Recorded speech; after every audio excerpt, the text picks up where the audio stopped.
की हालत के बारे में जानकारी लेना चाहते हैं, लेकिन तस्वीरें आप देखिए, धमाका हुआ तो किस तरह से अफरा तफरी मची थी। दिल्ली के लाल किले के पास एक जबरदस्त कार में धमाका हुआ। अब तक जो आधिकारिक जानकारी है, 8 लोगों की मौत हो चुकी है, कई लोग घायल हैं। एलएनजेपी अस्पताल में, नजदीक के अस्पताल में उपचार चल रहा है। एनएसजी की टीम, एनआईए की टीम मौके पर पहुंची है, फॉरेंसिक टीम मौके पर पहुंची हुई है। लेकिन सबसे बड़ी खबर यह आई कि हरियाणा नंबर की वो कार थी जिसमें धमाका हुआ। कई बार पिछले कुछ दिनों में उसे खरीदा बेचा गया और आखिरी बार जम्मू कश्मीर के पुलवामा में उसे बेचा गया था। अब इस कड़ी को जोड़ने की कोशिश हो रही है कि पुलवामा में आखिरी बार जिसे बेचा गया, उस कार में धमाका इतना जबरदस्त हुआ दिल्ली में लाल किले के सामने कैसे। कुछ दिन पहले ही, आज सुबह से भी लगातार ऐसे ही संदिग्धों को पकड़ा गया, विस्फोटक पकड़ा गया फरीदाबाद में, दिल्ली से ही नजदीक हरियाणा के फरीदाबाद में। क्या उस विस्फोटक से इस वारदात का कोई कनेक्शन है?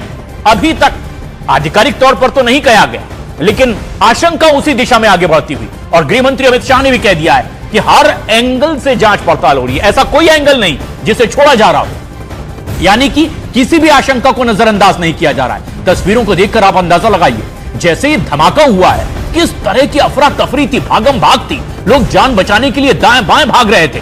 कई लोग इसकी चपेट में आए। बताया गया कि लाल किले के बिल्कुल सामने जो सिग्नल है, वहां जब ट्रैफिक बहुत ज्यादा था, कई चश्मदीदों ने बताया कि अक्सर यहां ट्रैफिक जाम होता है, भरपूर ट्रैफिक था, शाम का वक्त था, 6 तकरीबन 52 मिनट का वक्त, और गाड़ियां बहुत धीमी गति से आगे बढ़ पा रही थी। और तभी इस आगे बढ़ती कार में यह धमाका हो जाता है। आसपास की कई गाड़ियां इसकी चपेट में आती है, वो लोग जो आसपास मौजूद थे वो उसकी चपेट में आ जाते हैं। कई लोग घायल हुए हैं, अस्पताल में उपचार चल रहा है। मोहम्मद सलमान की ये वो आइडेंटिटी जो आप देख रहे हैं, जिसके नाम से वो गाड़ी रजिस्टर्ड है, जिसमें धमाका हुआ है, HR-26 गुरुग्राम की, हरियाणा के आरटीओ नंबर पर रजिस्टर्ड वो कार जो हिंडई की i20 कार बताई जा रही है, जिसमें धमाका हुआ, ये मोहम्मद सलमान के नाम पर रजिस्टर्ड 2014 का।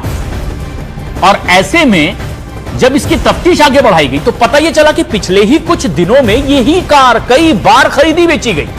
जो प्राथमिक तौर पर जानकारी आ रही है, आधिकारिक तौर पर पुष्टि का इंतजार है कि मोहम्मद सलमान के पास से फिर वो देवेंद्र को गाड़ी बेच दी गई, वो ओखला में बेची गई, फिर किसी और के पास। लेकिन एक बड़ी खबर आई कि आखिरी बार ये कश्मीर के पुलवामा में बेची गई थी।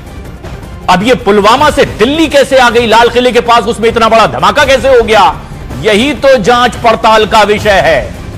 और कई लोग इसकी चपेट में आए। फॉरेंसिक टीम, एनएसजी की टीम, एनआईए की टीम मौके पर है, हर एंगल से इसकी पड़ताल हो रही है।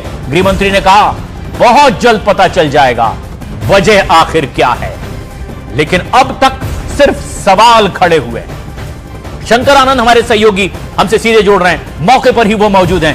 शंकर, जिस तरह की ये तमाम घटनाएं हम दर्शकों को बता रहे हैं कि आखिरी बार पुलवामा में बेची गई, बहुत कम वक्त में कई बार बेची गई, अब जो गाड़ी धमाका जिसमें होता है, क्या उससे जुड़ी कोई और अपडेट अब तक की तफ्तीश में एक बड़ी खबर के तौर पर जो आपके पास इस वक्त हो, दर्शकों को तुरंत बताएं।